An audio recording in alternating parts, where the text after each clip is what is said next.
Another day, another basketball stories na naman ang pagkikwentuhan natin.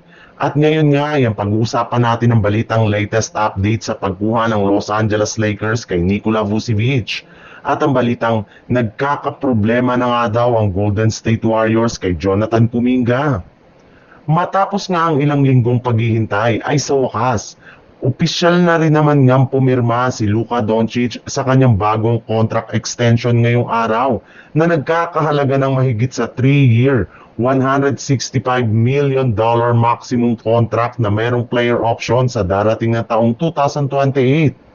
Bale, sa taong ito rin naman nga siya magkakaroon ng tsansa na pumirma ng panibagong 5-year, $417 million contract sa team. At ngayon nga, natuluyan na nila napapirma ng bagong contract si Luka Doncic ay makakapag-focus na nga sila sa kanilang mga susunod na move ngayong off-season. Kagaya na lang ng pagbuo nila ng bagong triple tower sa kanilang front court. Sa ngayon nga ay meron lamang ng dalawang legit na center ang Lakers na sina Jackson Hayes at DeAndre Ayton. Kaya kailangan pa nga nilang makakuha ng at least isa pang legit na center upang maisakatuparan ng kanilang plano na magaya ang nagawa noon ng Lakers taong 2020 kung saan nagkaroon sila ng 3 center na sina Anthony Davis, Dwight Howard at Jamal McGee.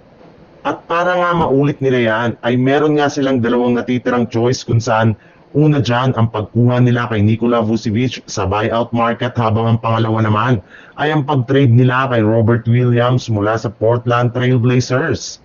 Sa ibang balita naman, napag-usapan na nga natin na dahil sa hindi pa nagkakasundo ang Golden State Warriors sa mga team na interesado sa pagkuha kay Jonathan Kuminga kagaya na lang ng Phoenix Suns at Sacramento Kings ay kasalukuyan muna ngang inihinto ng kanilang front office ang pag-trade sa kanilang batang player.